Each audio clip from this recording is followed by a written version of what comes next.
age 19 to 34. She was going through a divorce. She's a dental hygienist.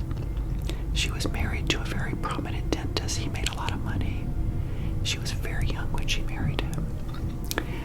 And she lost herself in her marriage, especially when it comes to money. And remember how I talked about over the past couple days, all of you out there that are women, young women, you don't want to lose yourself to a man when it comes to anything, money, emotions, etc. I want you to be strong and powerful, unlike Susan, unfortunately, that allowed herself to not be knowledgeable of what was going on with money. And so, as I spoke with her, we talked about things like I wanted to know what was her net worth after the marriage, and unfortunately it was like 0. However, stay tuned, we'll talk a little bit more about this, but she was making good money, like $65,000 or so, and then her net take-home monthly was, I can't remember all of the details, I'm looking at a few notes here, but I think she was making $45,000, maybe $5,000 a month, but her expenses were that and even a little bit more. So she was underwater, and it was only by the process of building the budget for her did she realize that now being single, her expenses were really high. However, a lot of her expenses were related to things that she was used to spending when she was married because they had a joint income. Remember, they were not sinks, they were dinks. They were dual income, no kids, and not a single income, no kids. Okay. But Susan had to go through this awareness process of now realizing, after being 15 years married, that now she was single. So I was able to show her that she was spending way too much money on life in terms of things like expenses that were discretionary, really, but she thought they were true expenses, but they weren't, if that makes sense. So she needed to be talked through in terms of, what is now your new reality? How can you break even and eventually have enough room in your budget for saving and investing? And so the 4-point plan that I came up with her was, number 1, to again create the budget, because some people, women, men, it doesn't matter, but some people don't really even think they need a budget. So I talked to her and I said, you know what, let's build your budget, let's figure out exactly what you got going on. And again, I was able to show her that her spending was out of control, and her life expenses were 78% of her gross monthly income, and it should be more like 25%. So she was out of balance, or out of whack. So number 1 of a 4-point plan for Susan was to get her budget in place to show her what the reality was of her situation to become a very powerful woman. Number 2, I said to Susan, I said, you know what, let this sink in. To quote my acronym from just a moment ago, she had to sink in that she was now a single income with no kids. She doesn't have the luxury of all that extra income, so she'll have to adjust. That's just the reality of many of us that find ourselves single later in life. And so she needed time to align with her single lifestyle. She was married so young, at age 19, that she needed time 15 years later to discover herself, not only with emotions, etc., but also with money. How could she become a strong, young, vibrant woman? She needed to know exactly what was going on with her money. The third point in my 4-point plan for Susan was I wanted her to Google and rent a movie called It's the Helen Reddy story. You can Google it yourself if you would like, because I wanted her to start thinking about how she could also become very powerful with money, just like I talked about Madonna a couple days ago on my episode, where we can all learn from these people, right, and bring it down to our level.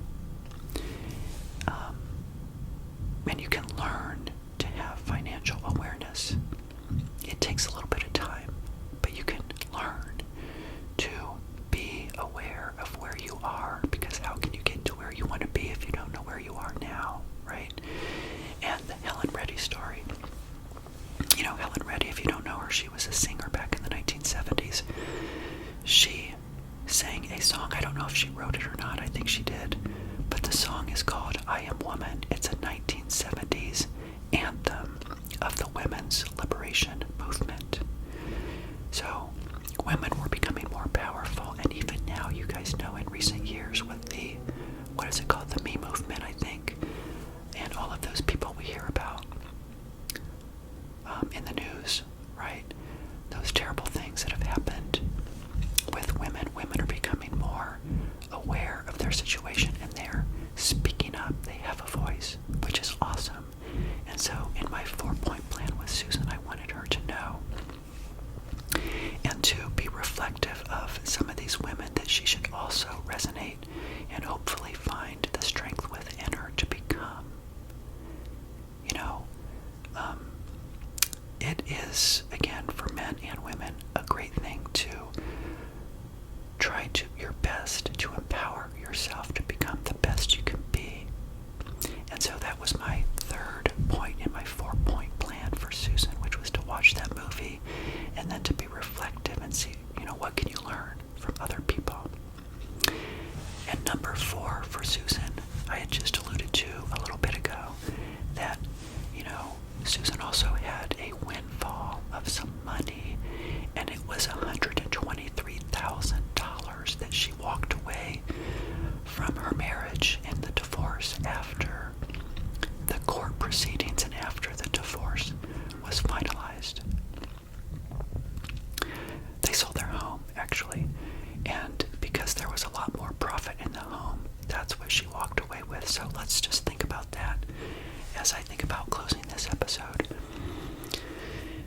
If you are a young woman right now in your 20s, again, from this week I've been talking about, I want you to be as strong as you can possibly be right now and in the future as well. If you find somebody to be in a relationship with, that's first and foremost, because you don't know if maybe you will be in a situation like Susan where you could have a divorce maybe in 10 or 15 years or less. Divorces happen. And I want you to have awareness of who you are, financially speaking, because if that happens, then you can quickly go back to what you know about who you are, financially speaking. You already have that. But if you give power away to another person, financially, emotionally, etc., you're going to lose yourself. And I don't want you guys, girls, I should say, to lose yourself at all, now or in the future. So, with Susan, she walked away with $123,000. So I said, Susan, why don't you do this? Why don't you pay off your $6,540 credit card debt? She had $6,540 in credit card debt. So I said, pay that off. She had a student loan from going to dental school. He paid half, but she had $15,000 that she needed to pay off. So I said, pay that off. Go into your new suddenly Susan situation of being single, very powerful, and get rid of both of those debts. And also, she had an $18,000 car loan. So I said, Susan, take that money and pay that off as well. Now, my advice would have been not to pay those off if the $123,000 was a lot less, but it was a lot of money. Even after paying off those 3 items, she would be not only debt-free, but she would have $83,460 to put into a savings account. Now, back in 2020 when I did this analysis, savings rates were low for things like short-term reserves, money markets, CDs, online savings accounts. They were very, very low, but you know what? I said, Susan, put it there anyway, because it's more important to keep that money safe and sound and not put it in the market, the stock market, until you know exactly what you want to do. And I said, because you're going through this big life change, put it in a safe place for 1 year. No less than 1 year. Because you guys know, if you go through major life changes, you need decompression time. Decompression time means we're going to just sit there and think about over 12 months what to do in the future, because you're going through so much emotional turmoil, perhaps, that you need time to decompress again and just think about what you need to do. And answers sometimes come to us during downtimes. Do you guys remember I talked about in other episodes, the art of doing nothing sometimes needs to be extended to 12 months, especially after a big emotional change in your life. And so that was my plan for Susan, because as I alluded to before, she was still spending, remember, too much money on life, whatever that was, 78%, and it should have been 25%. So she needed 12 months to stabilize, regroup, think about that $80,000, what she could do with it, get her finances on a monthly basis in check. Her build a budget needed to be reality-based. She was living still in a fantasy. She was still spending as if she was married, but she no longer had that income. And so that, again, was my 4-point plan to bring Susan